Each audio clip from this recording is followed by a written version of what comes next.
shortly thereafter, so she had to be hand-raised. And because she had to be hand-raised, she was imprinted and could not survive on her own in the wild, and that's why she moved here to the National Zoo. Behind me, Sam is going to be working with Sydney, who's one of our other California sea lions. She was born at the Pittsburgh Zoo and Aquarium, and she's named after Sidney Crosby. So thankfully, yes, thank you guys, appreciate it. Hopefully we do better tonight. So I'm going to teach you a little bit about the husbandry training that we do with our sea lions.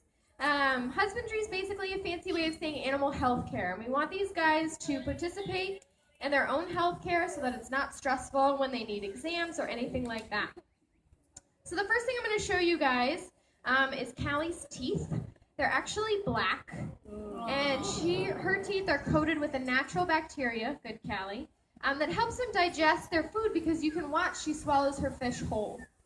This is a toothbrush. Callie is trained to let me brush her teeth every single day. Mostly we do this for dental exams. Good. We also train her to hold a Frisbee in her mouth, and she's supposed to stay nice and still. That way if we ever need to do dental radiographs, she's very comfortable with having those items around her. One of the other behaviors Callie is trained to do is breathe on cue. Good. And that's very important because we do bring out a stethoscope regularly. I know you want to see what's in your bucket. Callie, touch. So when she breathes, good. I or a veterinarian can listen to her lungs. It's also important because if we ever needed to put Callie under anesthesia for an exam, she can hold her breath for about 20 minutes. So that's a long time to wait for her to take one breath. Every morning we do a full body check. So I'm going to look at all of her flippers, make sure she doesn't have any cuts, scrapes, or abrasions. Callie, around. Good. It's very important because these guys do like to play rough.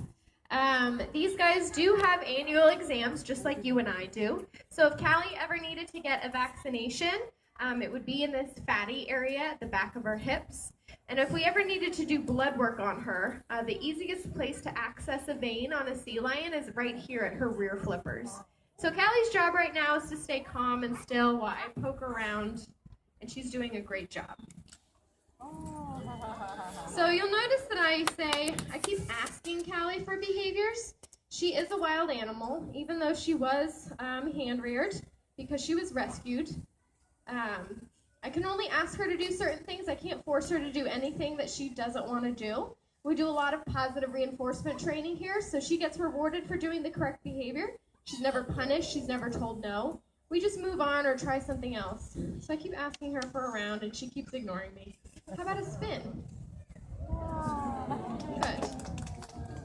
So she'll get rewarded for that. Callie, around. Good. Touch. I say touch to give Callie a heads up so she knows what's about to happen. This is an old deodorant stick, but it feels very similar into texture and size as our ultrasound probe. There is a possibility that Callie could be pregnant. We did have a male here last summer during the breeding season. So every day we're practicing for ultrasounds and radiographs to identify whether or not she may have a pup. This will be her third pup, so we know she's an experienced mom, but it's a little early in the season to tell, so we're going to keep checking. California sea lions all pup during the month of June. But like I said, I have to ask Callie if I can touch her. It's not something that she enjoys or solicits as a wild animal. It's actually illegal to approach or harass these animals in the wild. The only reason I'm able to do this for Callie is because she knows that if she lets me touch her, that she gets rewarded with fish. So I'll tell you guys a little bit about the differences between seals and sea lions. One of the easiest ways you can tell them apart, they're very similar. Callie is what we consider to be an eared seal. So she's got little ear flaps on the side of her head. Good girl. Just like you and I do. Callie's also got these long, flat front flippers that she uses to propel herself through the water. This behavior is called a porpoise, and it's what they would use if they needed to orient themselves to a certain direction out in the wild. or if they needed to escape a predator. Callie's not getting much height on her porpoises right now. Good. But she still did a pretty good job. They can also support their entire body weight on those front flippers. Good. They've got nails on their rear flippers that they use to groom themselves with. Seals have nails on both their front and rear flippers, and they propel themselves through the water with their rear flippers. So it's a little bit different aerodynamics. And this is Callie's demonstration of how a seal would move on land. Their bellies don't clear the ground. Good. But California sea lions can walk on all fours. Good, Callie. Come on back. Good. That one. And then, of course, one of the easiest differences is the infamous vocalization that these guys make. Good. So you can see that Callie and Sydney sound a little bit different, and they all have their own unique individual voices, just like you and I do. And that's very important because when these guys have pups in the wild, it's usually on a very crowded beach with a lot of other sea lion pups, so they can use those voices to identify where their offspring are. Now, Callie knows she was working with me today. No, that's not what I asked for. Because of her shape. There you go. So Callie is the blue square. Sydney is the orange triangle. They don't really see in color like you and I do. They see more of a blue-green spectrum. But she knows that the square is her shape and that she is going to be working with the person holding this bucket. Now, Sydney's done eating, but she may just hang out. Because the rock work feels really nice and it's a beautiful day, or she may go for a swim. These guys don't work for free. As soon as Sam was out of fish, Sydney knows that she's done. So like I mentioned, we do a lot of husbandry training, but we also do some fun training. These guys live in the same exhibit every single day, so we try to keep them mentally stimulated. Callie knows a few behaviors that don't mean anything, but it's something new for her to learn. So she can wave her flipper. Good. She can do a salute. Good. She can dance. Good. Now, Callie doesn't know that she's waving or dancing. She just knows that if she moves her flippers in a certain direction, that she'll get rewarded for it.